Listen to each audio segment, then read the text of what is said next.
All right. So usually we see the Olympic Games as a place where athletes excel, right? The International Olympic Committee always says it's about giving a shot to the best athletes to compete at a high, very high level. All right. But also the Olympics serves a much deeper and more important purpose as well, not only to serve athletes but also to serve countries. I've said this in the past. I said this in my past broadcasts before that the Olympics is used as a propaganda and a political tool to increase soft power and decrease the standing of your country.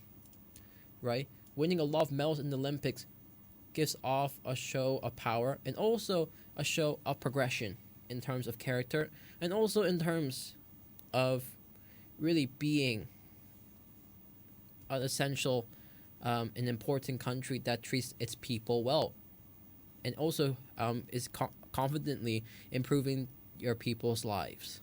That's really the indicator. There's many other indicators, but normal people will not look at those indicators. Really, the main indicator for your success is through sports, and which is the biggest sports event in the world, basically? It is the Olympics, right? Nations go head to head, countries against country, brother against brother, right? Doesn't care. You don't care about the politics really. You just care who wins. But that's the key. Propaganda is not about you knowing it. You're not supposed to know what propaganda is. You're supposed to take it in, and you get the same message if you got told that same exact idea straight in your face.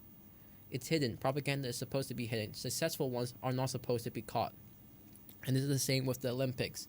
That's what you can see here. Really, China and the US really go head to head together to try and take the top spot in the Olympic Games. The first 2 days, China took the top spot with 6 gold medals, really dominating the weightlifting, breaking Olympic records, and also in shooting, in rifle shooting, and also in air pistol. But we can see the U.S. has really brought it back with their strong performances in gymnastics, in surfing, and also in other events that they participate in, especially in swimming.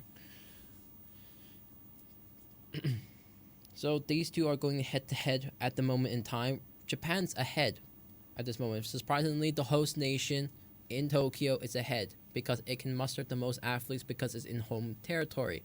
Having at this moment in time, at end of day 3, 8 gold medals, the US with 7, and China with 6.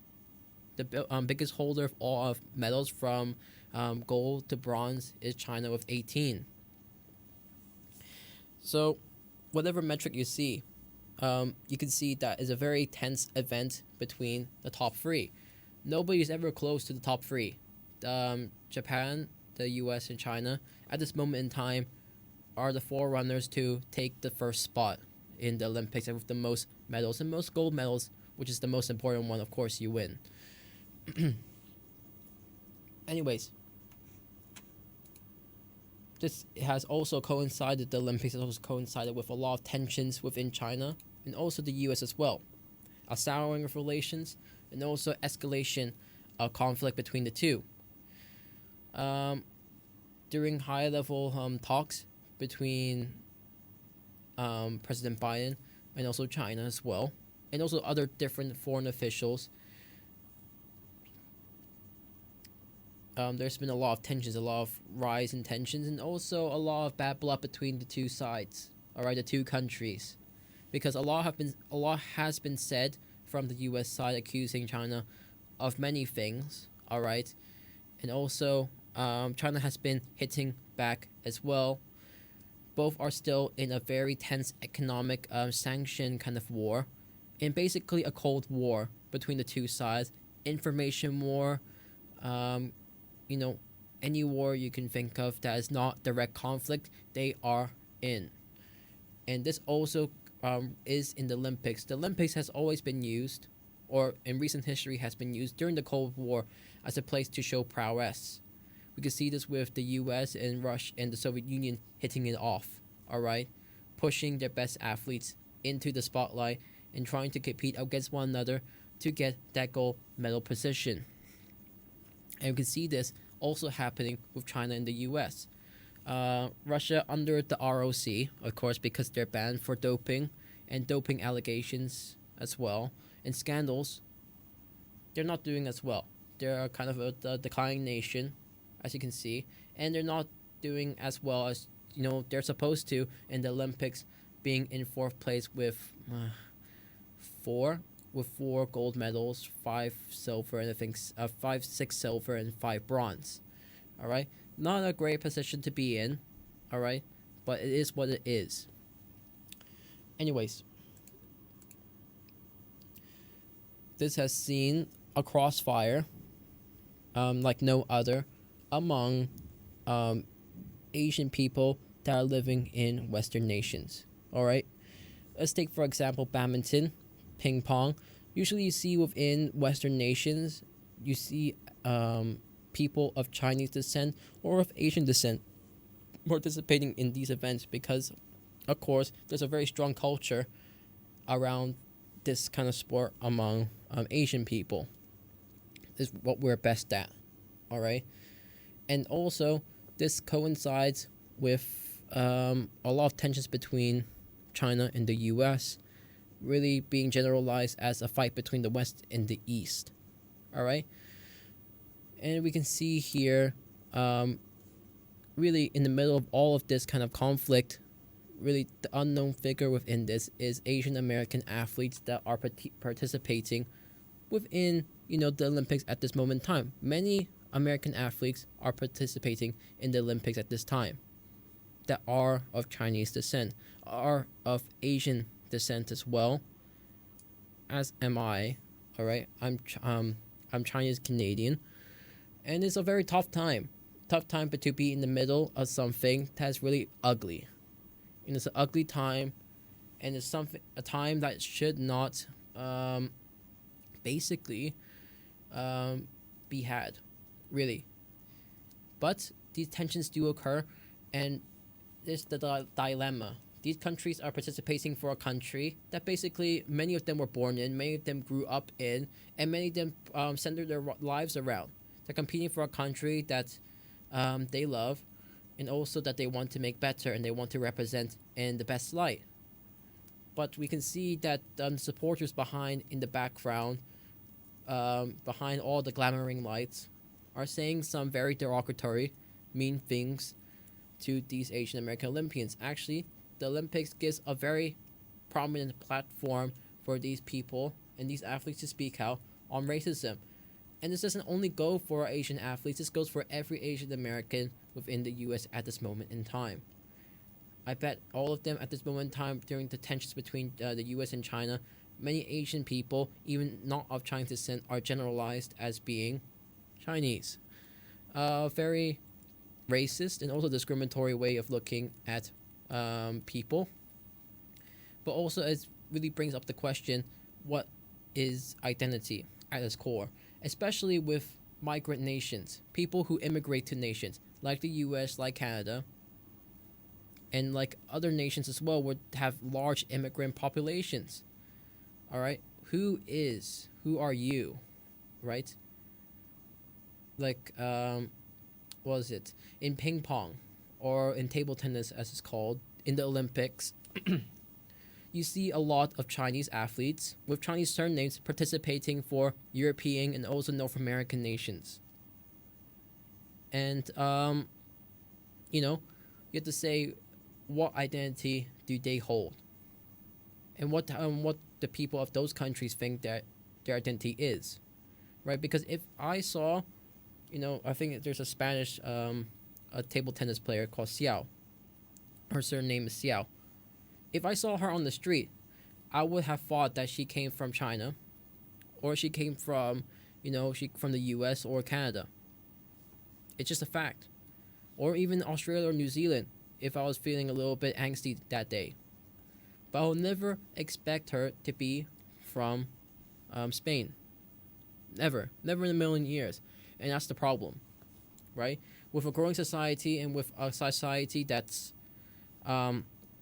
basically becoming more integrated, we seem to have a really big problem with identity that sometimes, even for me, sometimes you can't comprehend identity as well, right?